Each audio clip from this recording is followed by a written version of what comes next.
I think the best thing I ever did was say this dream out loud to the people who care about me the most. And when you're stuck, you raise your hand. Having someone that can be there with you to navigate that without any sort of judgment. I'm Michelle. And I'm Whitney. This is the Use Your Fear podcast. We're here to highlight stories and people who are going through things in their life or life experiences, and they want to share their story, and so others out there don't feel like they're alone. Because now that we're kind of started, we can absolutely go into our High-Low Buffalo. I think that's a good idea. That's a good idea, Whitney. What? Yes, High-Low Buffalo. So a high is, something that is fantastic that has happened. Low is obviously the low, and the buffalo is the something that was unexpected. And so Whitney and I are going to kick it off with ours. Whitney, you're going to start. That's fine. So I would say my high was getting to come out to Houston. I brought my son with me. We had a fantastic day of a photo shoot. Might have been a little sweaty, but we got some wonderful stuff from it. I'm really excited to see it. My low would be that we drove all the way to Houston for my son to not get into space camp and for the guy to be a jerk about it. And then my unexpected would be getting to go to the zoo for free because my good friend works there, and getting to go and see the apes and the gorillas and all the things. So it was the giraffes were hiding. It was hot. It was so hot at the zoo. I don't know why we went, but it was fun to go and see. I would go on a colder day, not a hot day again. I felt like I had jumped in a pool drenched in water. One out of 5. Out of 5 stars for sure.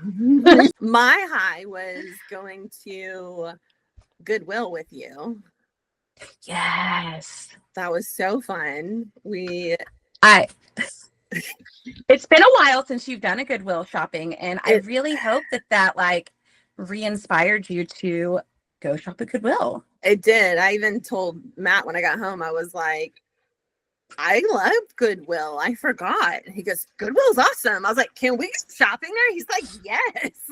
My low was the same as yours. I think we were all like the most disappointed with your son not being able to get into space camp. My buffalo, surprising. What's surprising? I think in my growth journey, I am realizing now that I will plan well, and I will leave open space for planning and for doing to prep for the other stuff. But then when something else comes, I try to find a yes to everything, and I will sacrifice my time that I think is open. You mean it's not open? When you stayed up until 3 o'clock in the morning? Yes. Because I don't protect my peace. My peace is the first thing that I sacrifice. And I'm realizing now that's just as important as doing an event or, having an appointment or a dinner or something like that. So that's my buffalo that I'm just now taking into my soul. So welcome back to the Use Your Fear podcast. And today is going to be a wonderful episode. We have a very special guest on today, and we are going to be talking about fear and identity of transitioning in Texas. So welcome, Kris, to our show. Yay! We're very happy to have you here. Yay! Very happy. If you could tell us a little bit about yourself. Give us a little, 5-minute elevator speech of who you are. We want to know. I feel like that's like the hardest question ever. It is. Out of absolutely anything. You can ask Why me. don't you start with the hardest question? Hard hitting right off the bat. Let's go. Yeah. I am a trans person based out of Austin. I use they them pronouns, which I know for some people that might be like, ugh, but I'm hoping to make that a more comfortable conversation for people and a more, just, I guess, help people open their mind a little bit. 'Cause I know that the perception is like, oh my God, another one of these, you know. Mhm.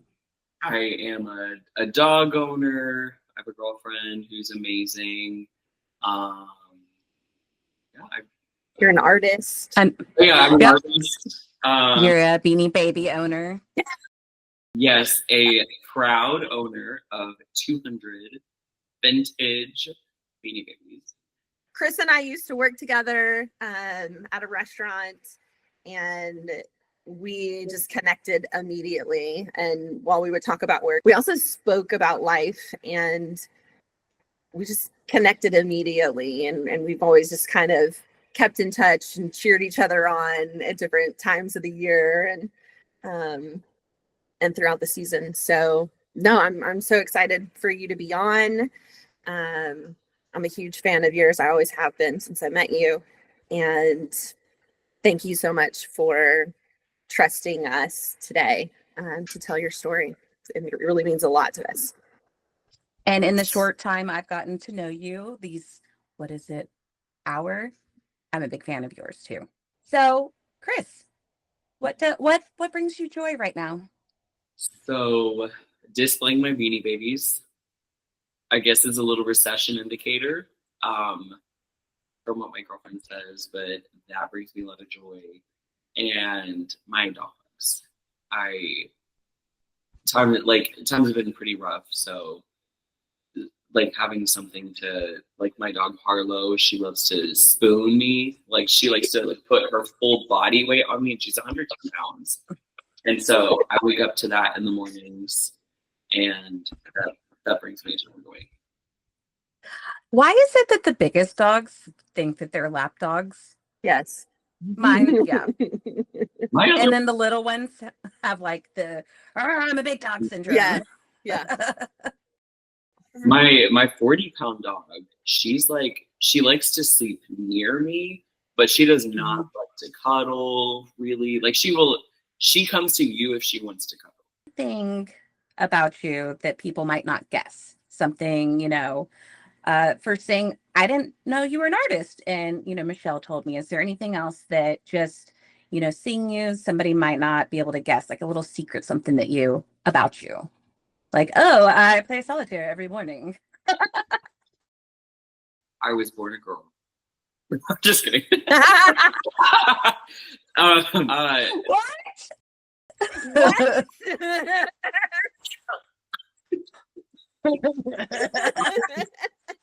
No, I actually, it's funny. I asked my girlfriend, I was like, what would people not know about me? Yeah. And she was like, you love horses. You have a bunch of Beanie Baby. Like, we're like naming things. And I was like, I think like the best thing I can say is that I'm a preacher's kid. Oh, really? Mm-hmm. Oh, wow. Yes. I definitely wouldn't have known that. Yeah, we've talked a lot about your family previously and how that has impacted your life as you've learned more about yourself. And yeah, there's a lot of pressure there, I think. I think everybody has felt that in their childhood. There's purity culture. There was, summer Don't camp. talk about it. Keep it in. Like, we don't talk about things. This is going to look bad on our family. Right. There was a lot of that dynamic. And I think it's a generational thing too. Like, I think it's been worse and it's slowly getting better. But at the same time, it's like, how do you break that if you don't talk about it?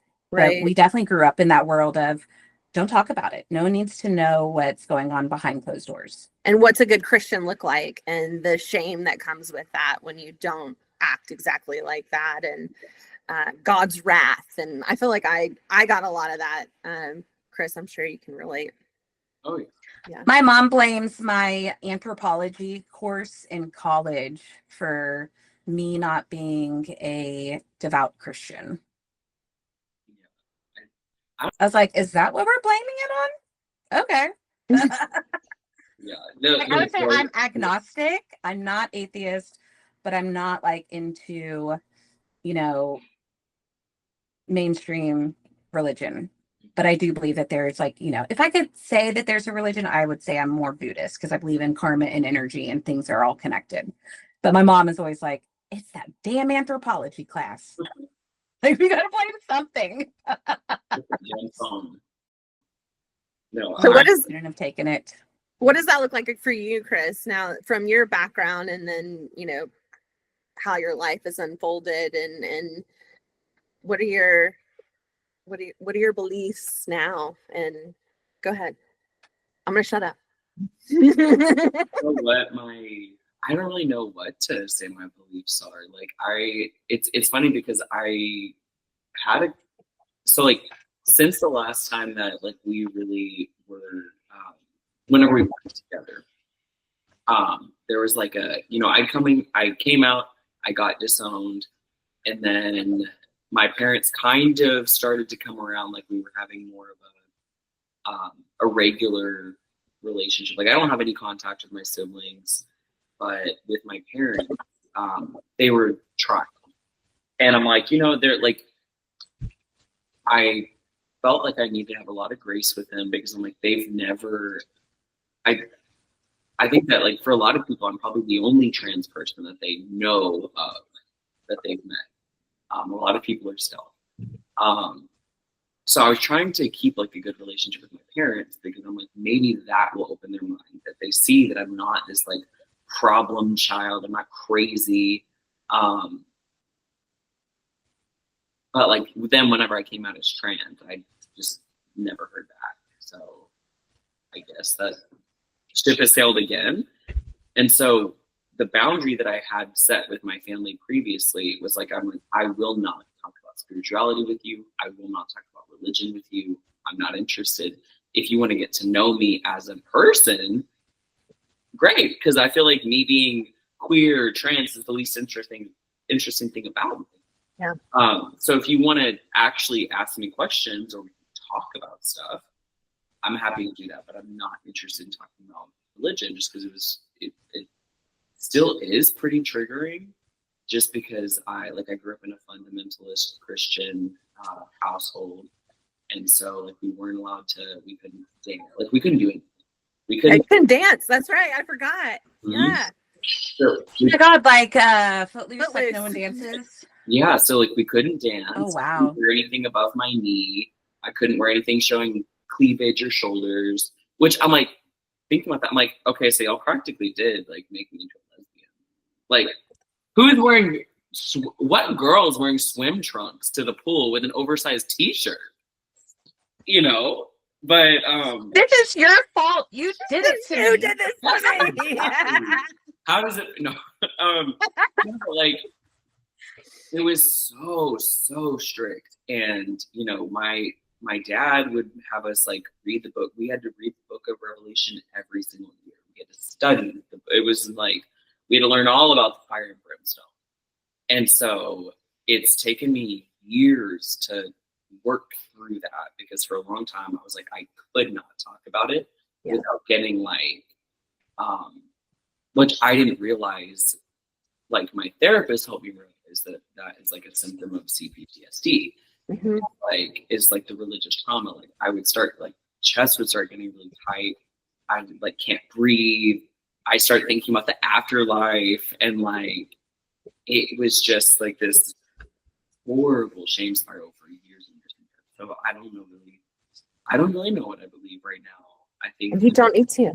yeah, I think like don't do things that hurt yourself, don't do things that hurt others, and don't do things that hurt the world around you. So that pretty much covers the bases.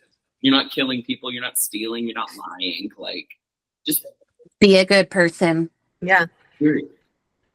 So like religion, spiritually, that's what I believe in, I guess.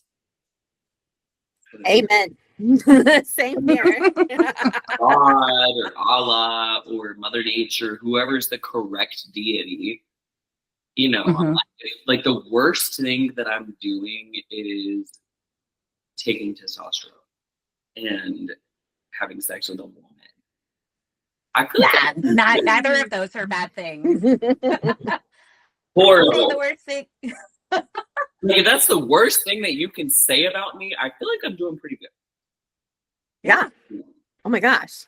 And I don't 100%. think that those are bad things. Those No. are, I mean, how many people take testosterone and have sex with women? A lot. It's called living life. That's what that's called.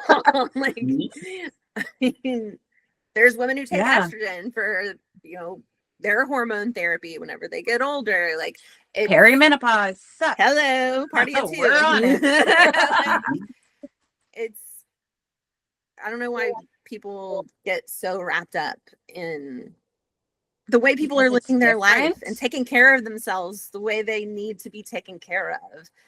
And I can just I go feel like on people and don't on. like having like their thoughts. This is how it's always been. And I don't think people people don't like change in general, but I True. also feel like people don't like their beliefs or the things that they've known in the past to be challenged.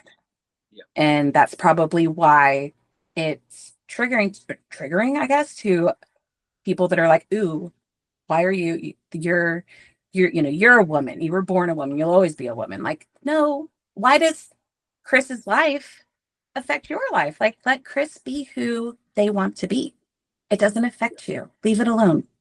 Yeah. And that's always been a big thing for me is I just don't like how people will aggressively fight against what you're going through when it has nothing to do with them.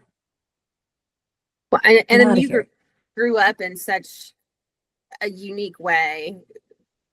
You're almost sheltered in a way because you don't know another way to live. That's just how your parents are living and the community that you're in at the time and your environment. I grew up in a small town, and there were like 62 people in my graduating class, and there's just, it's a tiny town, and you only have that perspective. You don't know what else is outside of that world. You don't know any better. You don't know what you don't know. Yeah. Yeah, I think about like I never grew up around gay people. I never grew up around trans people. I didn't know that that was a possibility. Yeah. And I think about this one time that we went to a city that was like 45 minutes away. It was the closest mall that there was. And we went to the mall and we were just shopping. And I felt like I was like in middle school maybe. And there was this woman who was, visibly a trans woman. She's wearing a skirt, wearing a tube top, which like she looked great, had like pretty hair, was wearing heels, but just like had like the 5 o'clock shadow. And Mhm. I remember like she was just minding her business. She was just looking through looking through some clothes, shopping. And I remember it being this huge deal that like, that's disgusting, repulsive, like my family would like talk about like people being like predators and stuff like that, which mine like they shielded the actual predators in the family who were not trans people or queer people, or they were religious white men who were predators. Mhm. But these people are the issue. And I just remember being like, what is she doing to y'all? Like, even if it's a guy wearing a girl's clothes, who cares? She's minding her business. Yes. Mhm. If anything, that's the safest person to be around because you can just be however you want to be versus other people who hold Honestly, a like lot in. thinking about that too is like, this person's being considered a predator, but this person is the actual predator being hidden behind this. As a parent, I'm like, I'd rather my son be with the trans person than the hidden predator. Like, I feel safer because that person is being true to who they are. So it's just our world is backwards sometimes. Well, All the time. when All you're the time. part of a community, you like, I would I can't speak for everybody. Like, obviously, I'm not like a representative of the You're not? Didn't you get your like certificate? I usually have my badge on me. But you know, like, I feel like whenever you grow up in that way, or like whenever you have to fight so hard to be yourself, you're fiercely protective of the people around you. Yeah. And so I'm like, even if I wasn't a trans person, I would feel safer with my kids being with a trans person. Mm-hmm. And it's crazy. Mhm. Like this is before my grandma even found out that I was trans. I don't even know what she thinks because we don't speak. But when I came out as gay years ago,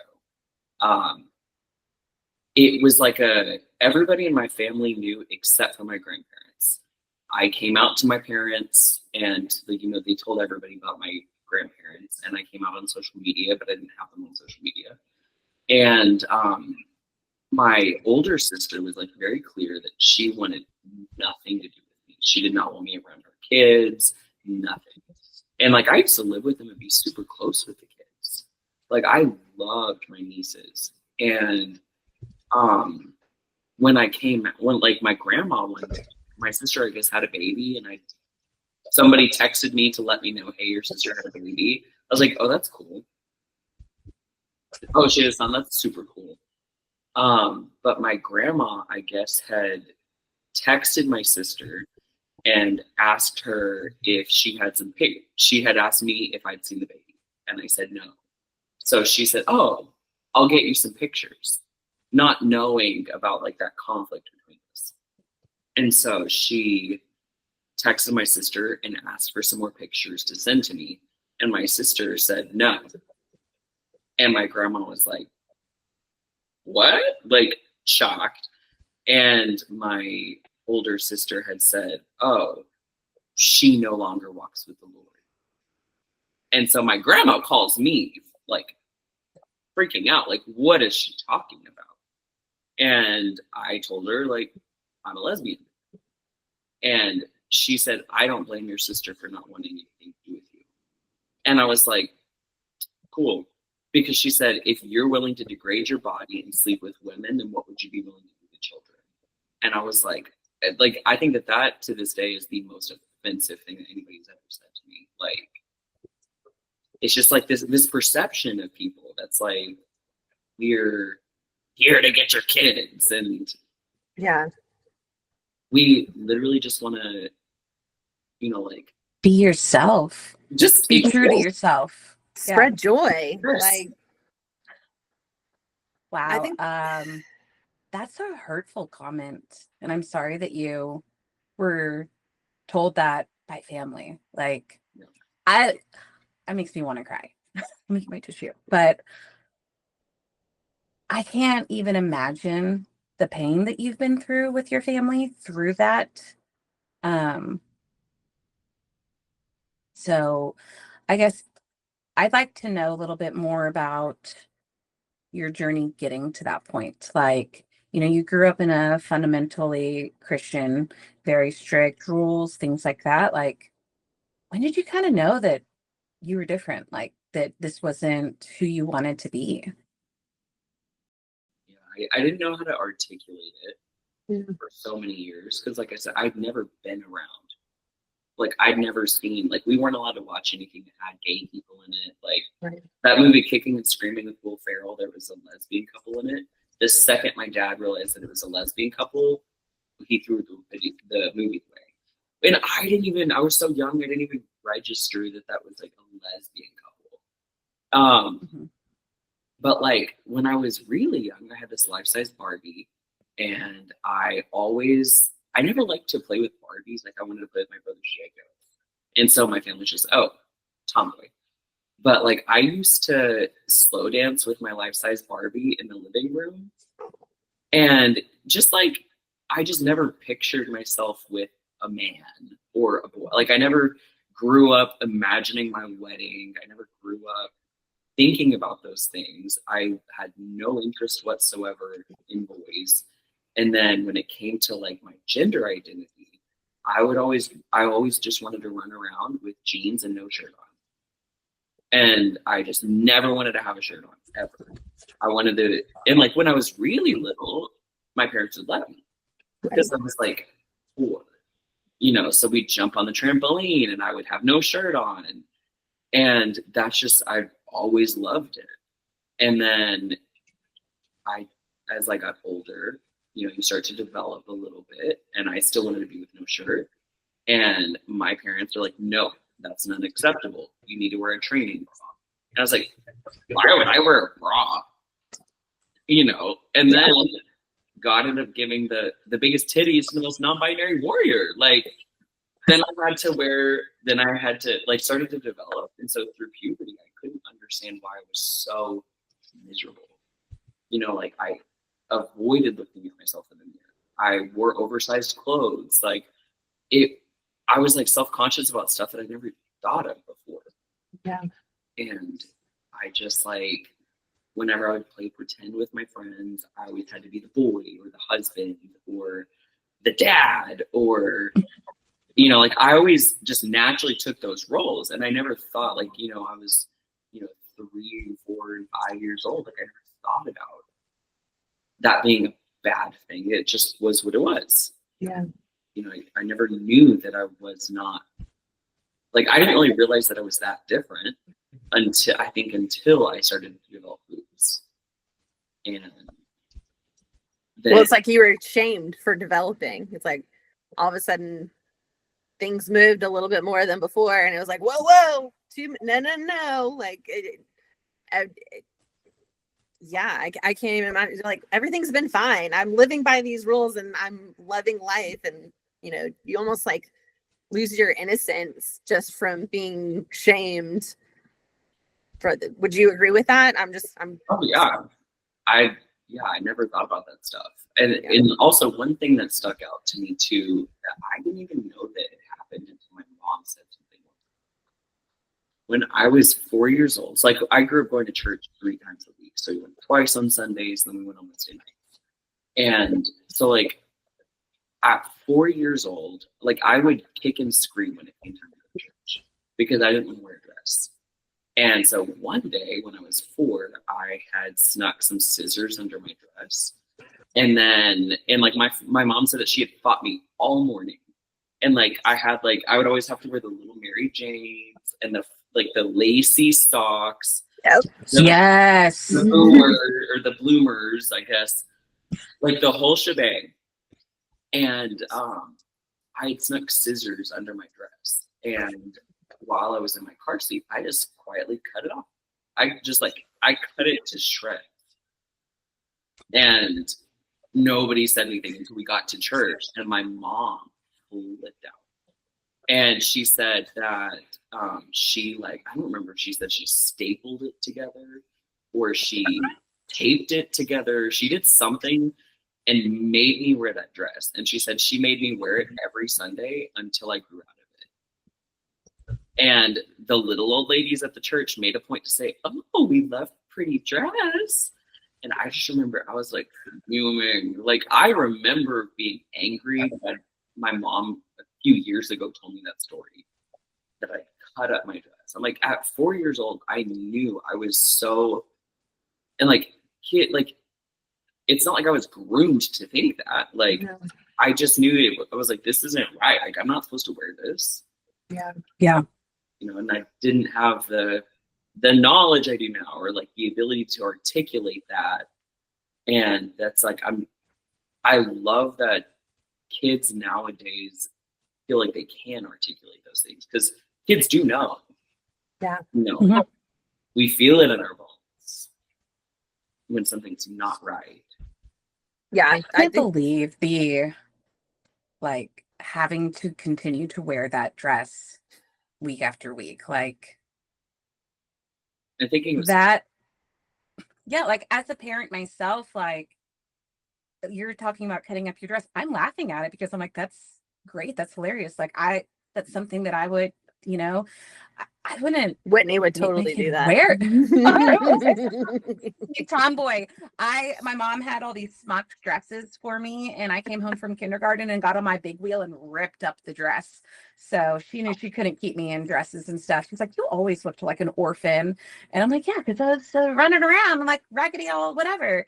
But just in, like, when you said that, like the having to be traumatized week after week after week for that innocent act of cutting up your dress, and then having the older ladies in the church make a point to say something about it, like, Yeah. how is that a Christian thing? How is that how is that a godly thing? That, to me, just that act right there is aggressive. It's horrible. Yeah. And something that you said about how you couldn't articulate it, I think as we get older, the language that we learn to articulate ourselves, and that's what I was feeling, how that's actually what got me into podcasts, where like I was listening to people who were actually talking about their experiences in life, and it's like, that always bothered me, but I could never understand why, and that's exactly why. And and learning in therapy, like how to articulate yourself, because that wasn't important. It was, what does everybody else around me want me to show up as? And how can I, what's the path of least resistance? How can I make everybody smile and be happy? And okay, I'll put on a show. Like, did you feel like that as a kid? For sure. Yeah. I like, because my dad was a preacher, there was so much pressure on us to always behave, always be perfect. And like, I feel like I was always like the bad kid. I was the one that was always getting in trouble. And I can recognize now that I didn't really grow up having people around me that were able to emotionally regulate themselves. And so I learned those, like, I didn't know how to say, I feel upset because of this. Instead, I would not do my homework at school, or I would not clean my room, or it was like other things that just on the outside, yeah, it probably looked like I was a horrible kid, disobedient, but I really wasn't. I didn't know how to say what I was feeling or acknowledge what I was feeling. And so I would always get told when I would misbehave, like, you're representing our family, and you're representing this church. And if you're misbehaving, people are going to, like, I remember my dad saying that he was like, if you misbehave and people see that, they're going to think that, like, if I can't even control my kid, why would I be able to lead a congregation? And they're never going to come to church. So if they never come to church, they're never going to be saved. And if they're never getting saved, they're going to go to hell. So I grew up with this, like, I felt like everybody's souls were dependent on how I behaved. If I got sent to the principal's office, maybe that principal was thinking about going to church with us sometime, because we seemed like such nice people. And then they see how I act at schools, and they're never going to get saved eventually. That is a wild responsibility to put on a child. Yeah, you are in charge of saving everybody else's soul, so you better act right. Well, it's like in the church you raised, or at least the church that I was a part of was like, part of the Bible talks about not putting a stumbling block before your brother. So like, don't dress this way because men might lust after you. Right. And so it's like, okay, teach them not to be perverts. Yeah. Babe? Like, yeah. It's crazy because in college, the church that I was a part of, there was this guy that had a foot fetish, and we were in Florida. So a lot of people were foot fetishes. It's always Florida. Yeah. He asked this girl not to wear open-toed shoes because he had a foot fetish. And so the congregation talked to her and told her, I'm like, Did anybody try to tell I me just, book? Like, I don't know. Like, yeah, I just read this article about a woman who like took advantage of men. And in the comment section, they were all like, well, maybe he shouldn't have worn that watch. Like, did he think about what that watch would have done to her? And just, it was all this, oh, it was brilliant. But I was like, it's such a common thing. Like, because like women are, we're the ones that don't do that because you're going to make them go astray. Don't be a pervert. Well, if you look at like growing up, I went to a small school, right? And if you look at what Mhm. are the requirements of the boys versus the girls, no spaghetti straps, make sure your shorts are a certain length, like, wear all this girly stuff, but it has to fit within these requirements. So, look girly, but not too girly where you're going to tempt the men, but be just enough. And the emotional roller coaster of shame and guilt, because that I can only imagine that we've touched on in previous conversations, Kris, is that like, you're damned if you do and you're damned if you don't. No matter which side of the road you choose. I call it pretzeling, turning myself into a pretzel. Have you ever thought about what that represents to you? And yeah. well, I feel like I can definitely, like when I was a Christian, or like when I guess I should say when I was like a fundamentalist Christian. There it is. I always felt the need to, like, I never felt like I was good enough then, even when I was doing everything right and following the Bible, did my daily Bible reading. So it's like, I feel like you grow up with this like internalized, like you're always in the wrong, you're always messing up. Nothing you ever do is going to be enough to be worthy of God, So in that way, it kind of made it easier for me to transition. And like, I mean, I wasn't worthy then either. So Yeah. I might as well just be myself. But like, yeah. I presented like whenever you and I met, I presented very feminine. Mm-hmm. And I always felt this pressure to like, okay, well, if I'm going to be gay, I might as well be like, I'm not going to be like the other gay.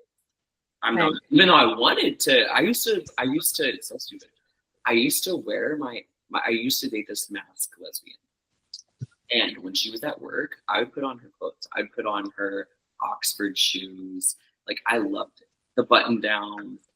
I would be like, oh, like, I look good. Like, and I always wanted to wear that, but I was just like, but I can't be that lesbian.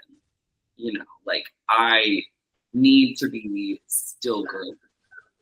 And, whenever I was like, it's like, I was always like, okay, well, if I'm gonna do this, then I have to at least, I can't be like the other gays. I can still be like this kind of puritanical, like when I first came out as lesbian, I was like a conservative lesbian.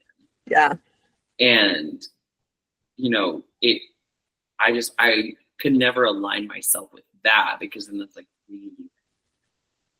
It sounds like you were editing yourself. You were allowing yourself to, feel the feelings you were feeling and act the way you wanted to act, but you were still holding on to like an edit of that. Yeah. I was still trying to please everybody. Yeah. That like trickle down of be who we want you to be, but then editing into, well, I am a lesbian, but I can't be that lesbian.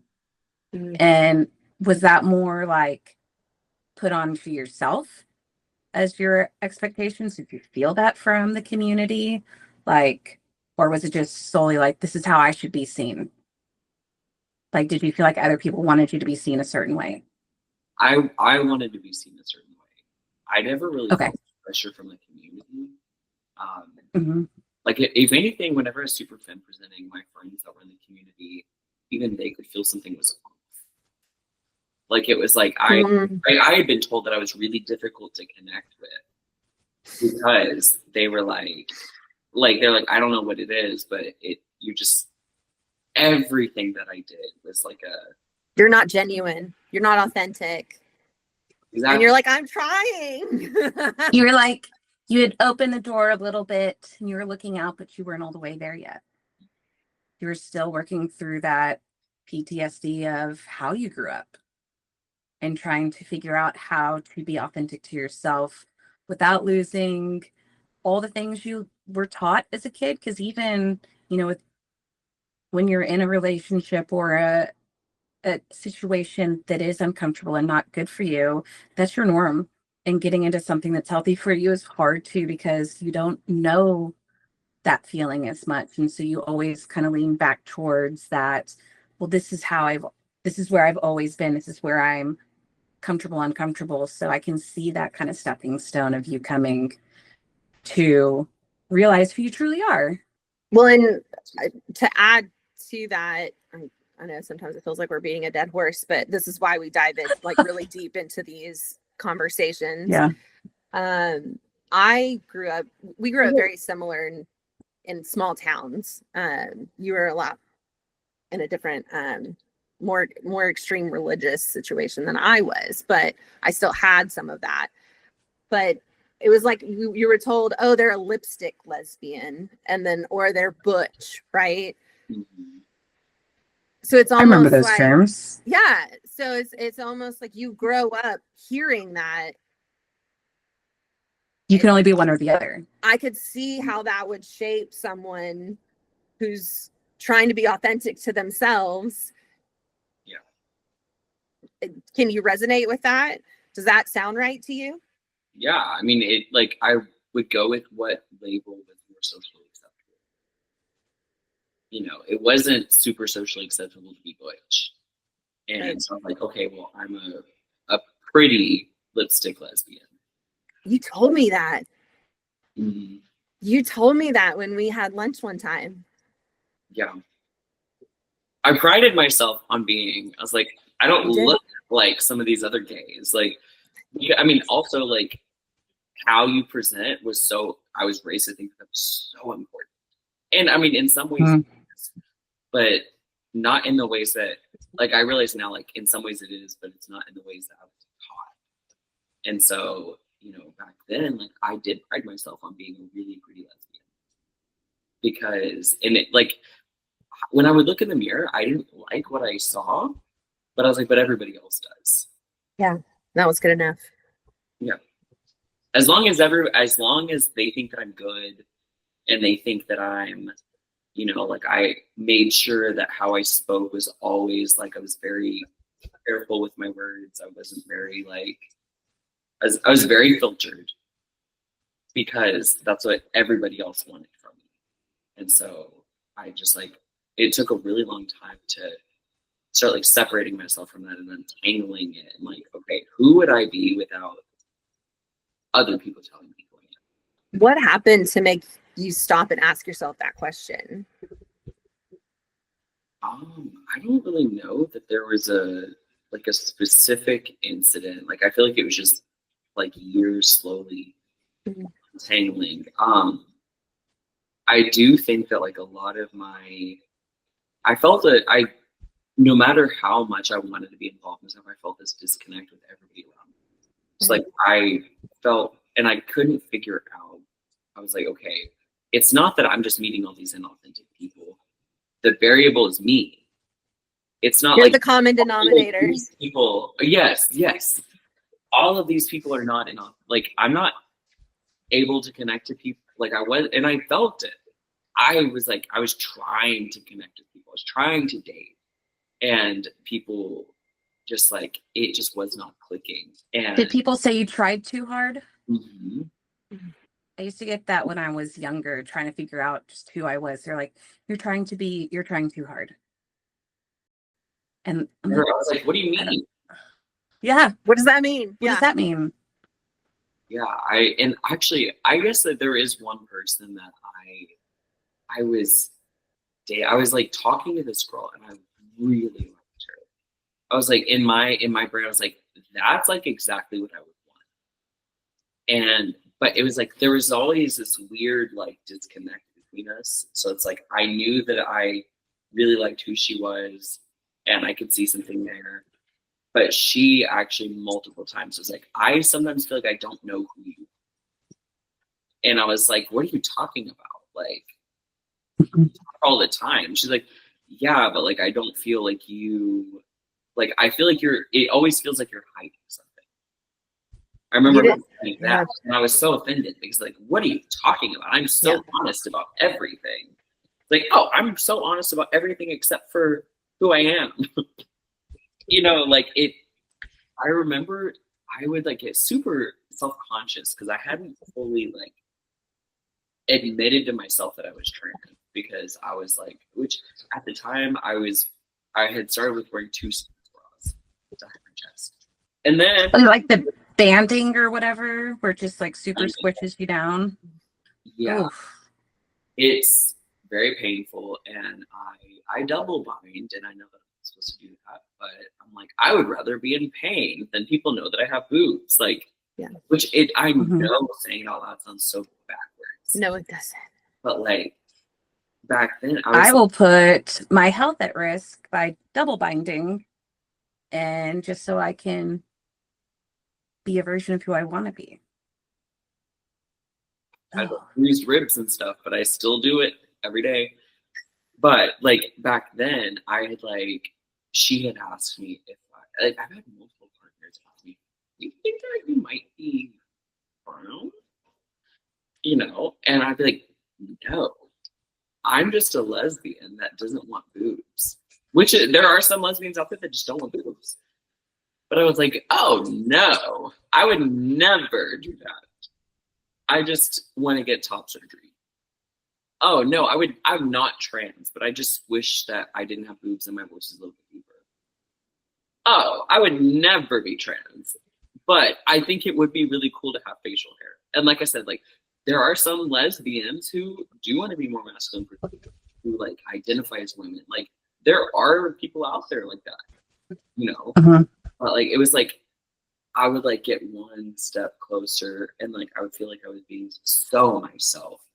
And she'd be like, and I'm like back then I was very traumatized and I was like a chaser.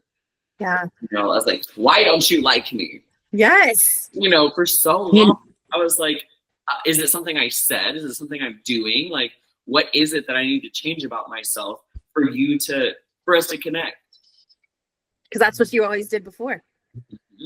And then did you still have a relationship with your family at that time, or was that kind of no? So you didn't have that love because you weren't being true to yourself, and now you felt like you were kind of being true to yourself, and people weren't still loving you, and you're like, "Love me, just please, someone tell me you love me."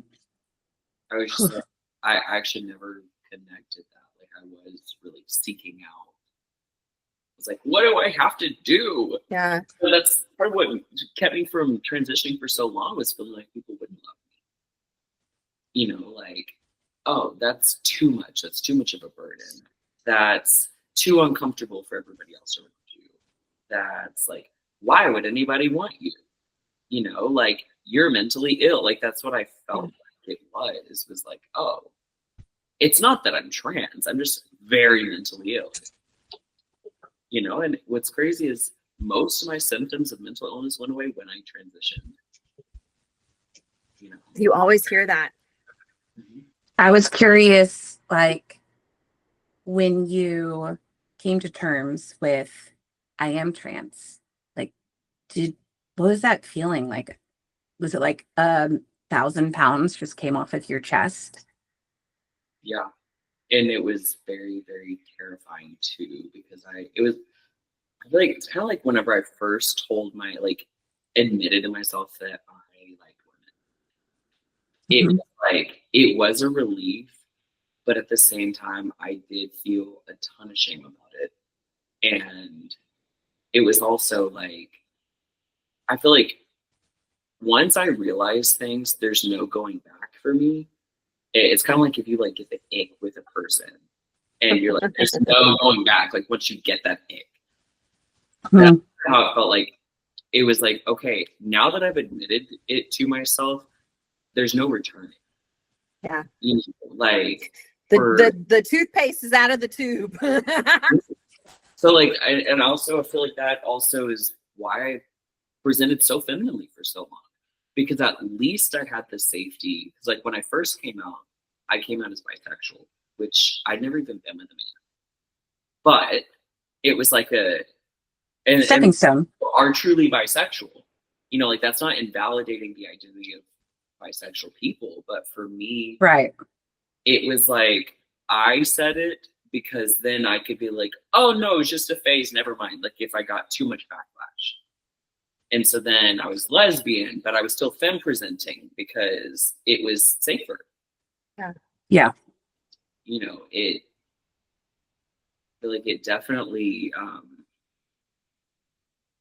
that like definitely played a role in like why it took so long for me to transition, because I'm like, me taking testosterone, like I could stop taking testosterone at any point.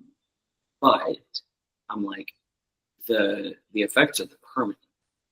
Not all of them. Like some things would revert. Like my voice wouldn't go back to what it was, but it might freeze a little bit.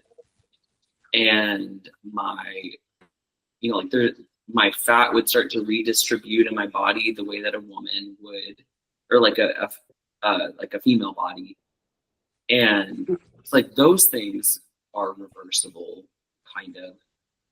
But then there's things like my voice will forever be deeper. There's no going back, really. Which I mean, technically, but like my face will always start to grow hair. I will always now have a very hairy body. Like there's like things that are never going to go back, and so it's just like you just reach like it's like a point of no return, and so it's so scary.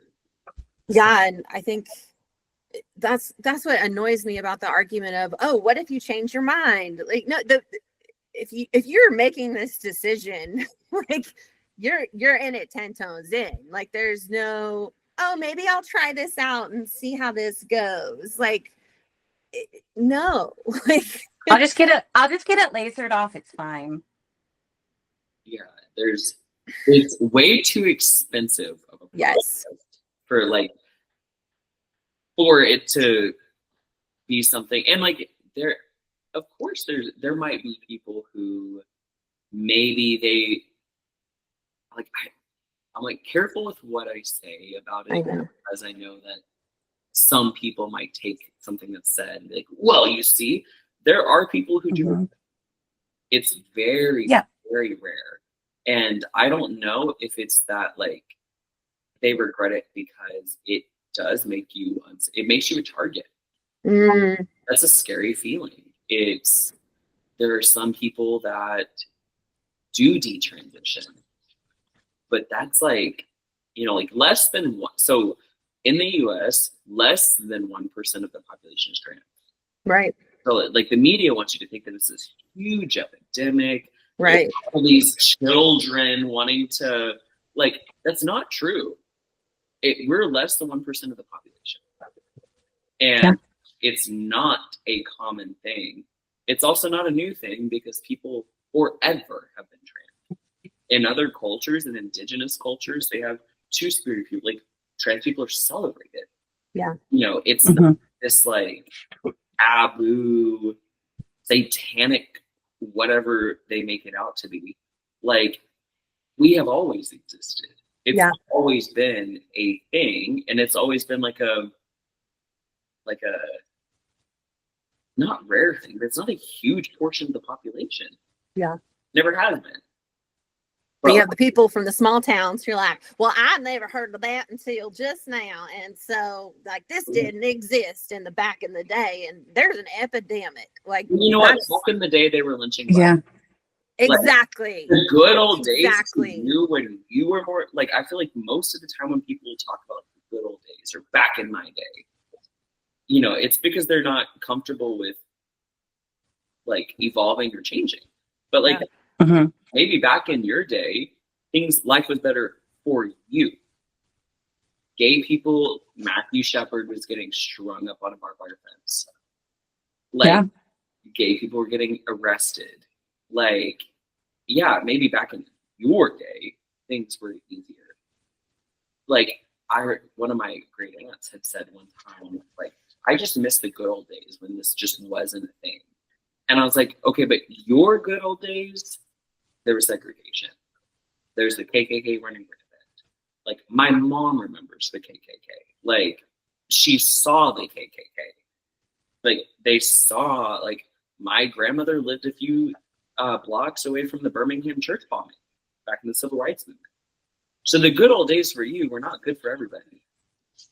You know? No, and I wonder too if like the good old days, you know, in quote, we didn't have the same amount of communication we have now. So I feel like that's part of it, is all of a sudden they're getting all of this more information. These things have been around for forever. And, you know, fear is one of the biggest things to cause big issues, like the whole satanic panic, like of the 90s, where everyone's in a cult and everyone's, you know, like the West Memphis Three were part of that, where they're like, oh, they're murdering children. They didn't even do it. Like, that's the fear is, you know, I think that more communication is coming out. So then they'll say, well, this wasn't around. This wasn't here. And I'm like, actually, it was. You just didn't know about it because your circle was smaller and our circle is getting bigger. And as people, we need to grow and to understand and learn and be curious about these other things outside of our circle. But like we said, change is hard. And I think a lot of people are just like, I refuse. Well, because they And were shamed. They were told how terrible it was and how you need to conform. And I've always been known as, oh, Michelle, you know, the girl with the boobs. Like my whole life. Like I used to have as the itty bitty titty committee. But I used to have boys undo my bra strap in class and think it was funny. Did they ever make you do the Hooters test? What's the? Oh, where you walk. I don't know what that is. And if your nose hits first, then you have a tiny chest, and if your boobs hit first, then you have big tits. No, I didn't hear that.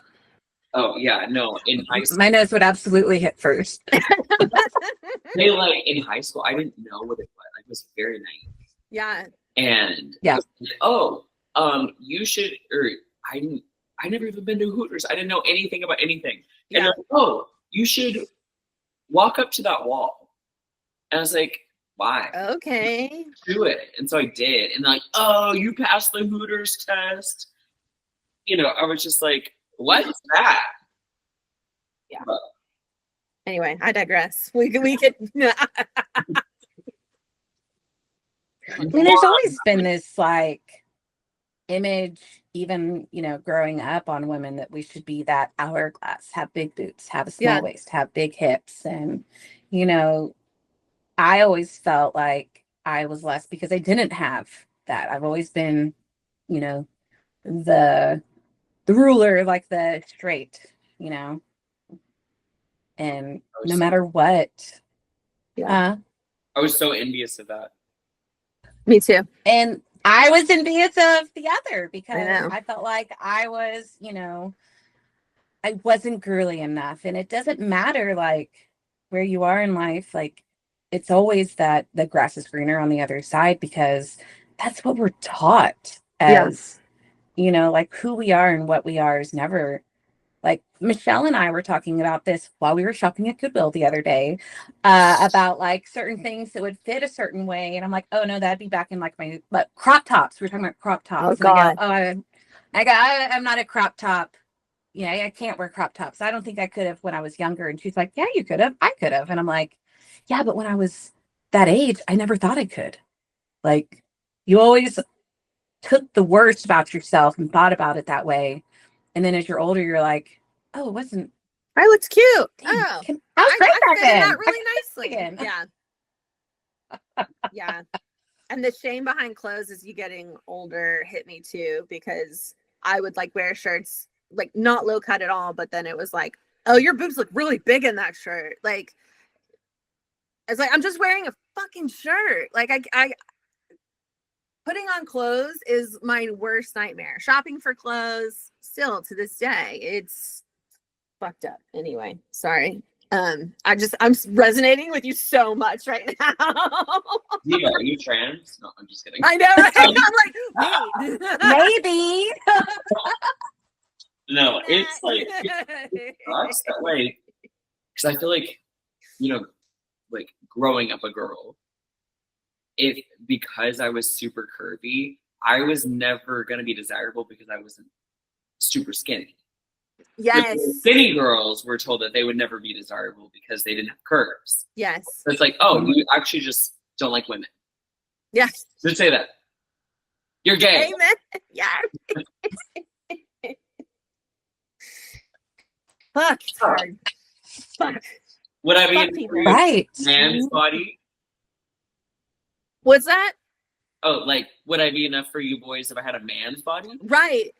Is that acceptable? Maybe. No. Honestly, my theory, serial cheaters, gay. If a man is constantly cheating on women, he's gay. Because you're never going to be satisfied by a woman. You know why? Because you want men. Yeah. And like men who are like super abusive and just treat women like shit, gay. Yeah. Because why They hate themselves. these things to be so manly to appeal to other men? Yeah. That seems like homosexuality, if you ask me. Well, I love, during the Republican National Convention. They crashed Grindr. So, Kris, Mm-hmm. I remember, like, I've followed you on social media for a long time, and I remember the moment when you cut your hair. And I was wondering, did you do tea first or did you cut your hair first? Like, what? Okay. What was that? If you don't want to talk about it, you can. Oh, no. It's so. How long was your hair? It was long. Yeah. Very Yeah. long. Okay. I can find a picture. So, archive.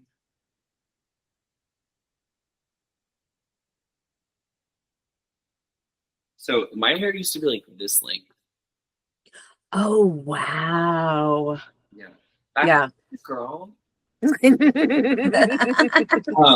in my girl days. Yeah. So it was pretty long, and like I wanted to cut it for so long, but I was always told how pretty I was, and I had pretty hair.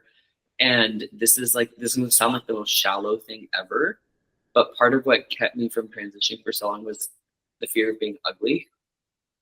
So like, because like you don't like your face is gonna change, and it's like I was like, okay, at least right now I'm worthy because I'm attractive and I have long pretty hair, and people like I was a hot commodity in the lesbian world here, and I was like, if I cut my hair off, that's gonna make me less attractive and less desirable to more people, like. Because everybody wants like the long-haired tomboy lesbian, and I was like, nobody's gonna want me anymore. And like, I hate that that's what held me back from it. But yeah, one day I was just like, I'm so tired of talking about doing stuff. I'm tired of talking about finding a new job or talking about this. Like, when am I just gonna fucking grow a pair and do it? Metaphorically speaking, of course, because you can't grow a pair on TV. Damn it. I know. You get bottom growth, but you don't. So I just like one day was like, you know what? I'm gonna book an appointment right now and just do it. So I was on my way to work and I just typed in barbershop Austin, pulled one up close to my work, booked an appointment, and then got my hair cut off that day. Before work? No, after work. Okay, I was like, I need it off now. Now. I do that. I I'll be like, I need my hair cut now. Immediately. No, I booked it for after work, and so I was just like, you know what? I feel like I need to be impulsive because right now I feel like I have the courage to do it, and if I don't act right this second, then it's gonna just continue to be a cycle like it has been. I've thought about it for years, and I haven't had the courage to do it. And right now I do. So let's jump on that. And it was the ugliest haircut I've ever had. It was bad. Because I didn't know what I wanted. I didn't like. I mean, I grew up being a girl, so I don't know what to ask for at a barber shop. Like, I don't know what all the different terminologies mean. It was super overwhelming. And so I just like showed him a picture. I was like, I guess like this. And he was like, okay. And I said, but I don't want it to be super short because I still wanted it to be like a little androgynous just in case. And it was ugly. It really was. I loved that I was like, I looked more how I felt. But I was like, this is not cute. So it took me a long time to figure out like what hairstyle I liked, and what to ask for at the barbershop. But so I did that first, and then I started tea probably a week later. And with tea, I feel like it was harder for me to cut off my hair than it was to start tea. Because the way that my hair already looks like shit. So even if I like my face starts to look, because you do go through an awkward phase when you start tea. Your face is changing, but it's like that weird. I mean, just like boy puberty, like their face just looks awkward. You haven't filled in yet, so it's just like your cheeks get real chubby. And so like I did hit an awkward phase, but I was like, okay, I already hit like the most awkward phase with my short hair journey. So I feel like I'll be okay. But yeah, that was the first step. I think cutting your hair too is such like a visual, like there's you just cut it all off where, you know, maybe with tea it's not as dramatic immediately. Yeah. And you know that there's going to be changes, so maybe that was harder because it was so dramatic. Do you find do you think of yourself as someone that dives into impulses or no? Somewhat. Somewhat.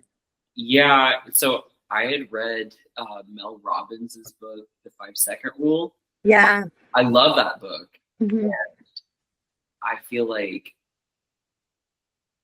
I don't really look at like being impulsive as like, if you're doing like irresponsible things, then yeah, that's obviously a good thing. But like most of my intuitions have been like I feel like I've learned now, like my body's like screaming for something to change. And so I have started to like, the second I feel that, I'm like, oh, gotta make a change. So like I've moved cities, just like a spur of the moment, like, okay, I'm deciding right now I'm moving to a different city. Mm-hmm. And I immediately go through, I immediately apply for jobs. I immediately look for apartments. Like instead of it being like well, I'm thinking about it. Like once I have that impulse, I'm like, do it right now. I have stipulations on it. If I know that I'm not in a good place mentally, I will not do it. Like I'll be like, okay, good. Give yourself a week. But like thank God for therapy, because before I did not have that type of like discernment. And so I would just randomly I guess I'm quitting my job today. like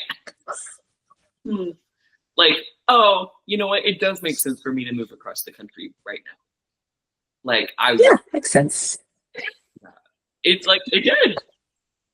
I wonder, is it a control thing? Maybe because you felt like you weren't in control of your own body and your own image, and it's like that was one thing that you could control. Yeah. These people aren't perceiving me the way that I want them to. So let me go somewhere where people I can just start fresh. You know, which I mean, I do. That's something that like I used to think was super irresponsible, and like in some ways it is. But I'm also like, okay, there's some people who never make friends, who stay stuck, who know that they want to leave their partner and will never take those steps. It's like I've learned to love that about myself. Yeah. Like before, like what my family shamed and thought of me as like the wild card, like You know, I'm like, okay, I like that about myself, because how many of them are stuck in places that they fucking hate living in? Yeah, I really resonate with all in. Like, it takes me a while to make that decision, but once I'm all in, I'm all in. And it takes guts to be able to make changes like that. It takes guts to change your life. It takes guts. This is the shortest my hair has ever been. That took guts. Like, it just, Yeah. changes like that it shows just how strong you are as a person, because you know the other side of that is, what will people think, da, da, da, da, da, da. Like, but the fact that you went from all you did was care about what people think to now, screw everybody, I'm living the way I want, like that in itself is huge. Like, not many people get to experience that. I think that, like, I still do sometimes care too much about what people think. Yeah. But I make decisions anyway. Like, I don't think we'll ever stop that. It's something we've always thought, and we're human. We're always gonna, well, how's this gonna look on, I'll do that too. But then I'm like you, I'm like, fuck it, I'm doing it anyway. Yeah. I might be crying, screaming, throwing up on the inside, but I'm gonna still do it. Like, I know what the optics are of this. I'm fully aware. And I hate it, which, I mean, transitioning, for example, like, I knew that my life is going to be different. I knew that the way that people perceive me is going to be different. I knew that it puts me in situations that I've never been in. Like unsafe positions. I knew all of that, and I was like, okay, you know what? Like, yes, that is probably going to happen to me. I probably will deal with this, but would I rather deal with this and love myself, or like deal with this and like want to die, or like not have these struggles but still want to die? Yeah. Either I resonate with you so much right now. You said how you knew it would put you in dangerous situations. What, to someone who doesn't know any better, what do those look like? What can you give examples? Do you feel comfortable sharing that? Yeah. So, because I do still have boobs, I'm constantly aware of like what I'm wearing and whether or not people can see that I have boobs. Like, my work uniform does a good job of hiding it, but outside of my work uniform, like, I'm not typically wearing, a vest. And so, like, I have been followed home before. I take public transit a lot, and I was on the bus, and like, funny enough, like, the jokes write themselves. Like, I was wearing a MAGA hat, and it was like this old white guy who was just like staring me down, and like, I don't like to be that person that's like constantly thinking that, like, oh, are you being transphobic? Like, I try not to assume that about people, but when my body feels unsafe, it feels unsafe for a reason. And it was like, and sometimes, like, I don't know, I'm like, okay, am I just being self-conscious? Or is this actually, like, am I in actual danger? And the guy was just, the way that he was looking at me, I don't think I've ever been looked at in that way. It was just it was very unsettling. And I was like on the bus, and I was so uncomfortable that, like, and like, the worst part is, like, my phone was about to die too. And so, like, I was on my way home, my phone's about to die. And so I was like, okay, I need to get off on the next stop. Like, I don't want to hear this guy. And I also, like, I think I was also wanting to see, like, okay, is he going to do something crazy? And so I got off the bus, which now that I think about it, like I probably should have stayed on the bus. There's cameras, there's people around. But I got off the bus just because I wanted to be out of the situation. And he got off of the bus with me. And I was just like, I was walking. It's at night. My phone's about to die. And so I'm like, I would cross the street here and he would like do the same thing. And so I was like, okay, my phone's about to die. It could die if I get an Uber. So like, just in case something happens, like I need to be able to call 911 or get help. And so I just booked it. Like I sprinted as far as I could, as fast as I could. And like, he didn't chase after me for very long. But so that happened. And it was like in my head, I was like, I knew that was what it was. Yeah. You know, so like I've learned to trust that now. I also one time got threatened to be raped. Yeah, this guy had so nothing ever happens in my apartment complex. It's so quiet.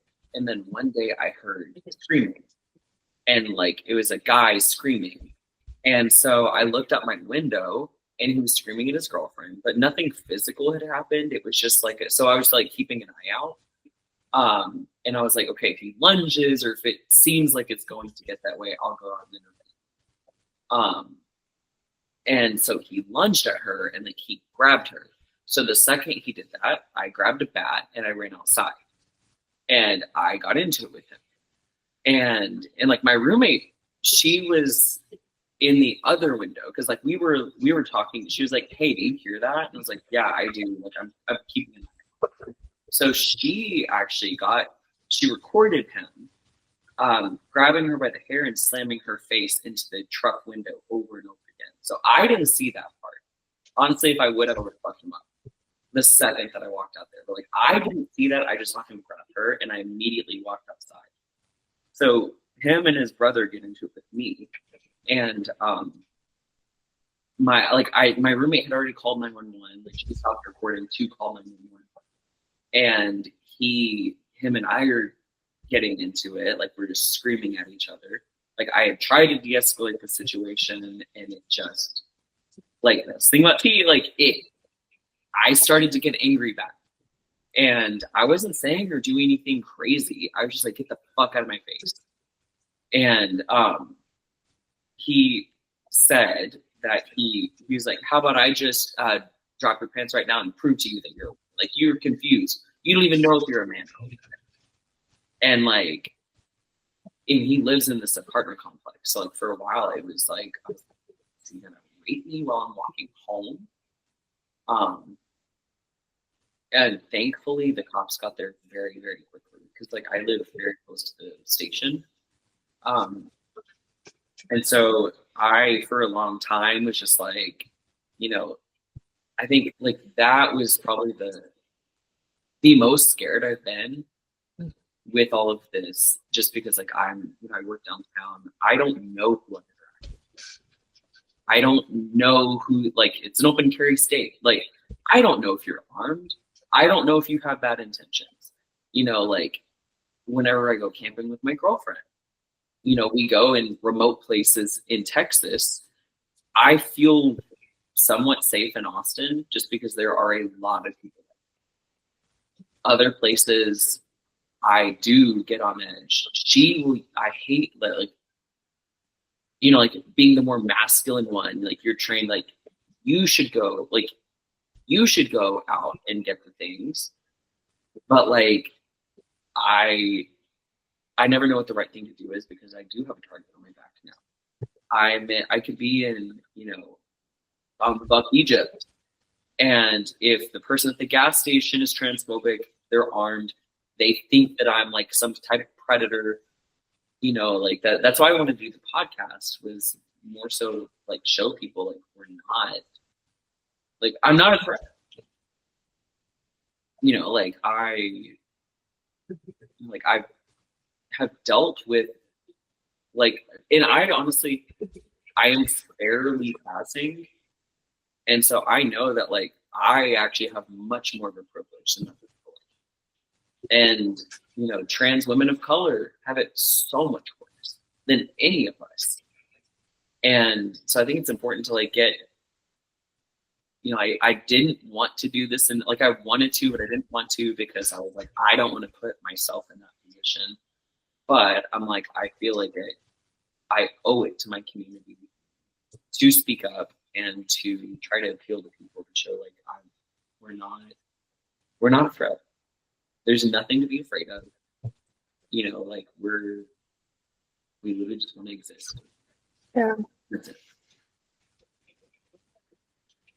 That was incredible that you shared that, and I'm very sorry that you went through that. And I can already see Whitney crying, and that's fucked up. Nobody should go through that. Nobody should have even that thought cross their mind. Just trying to get home and be safe.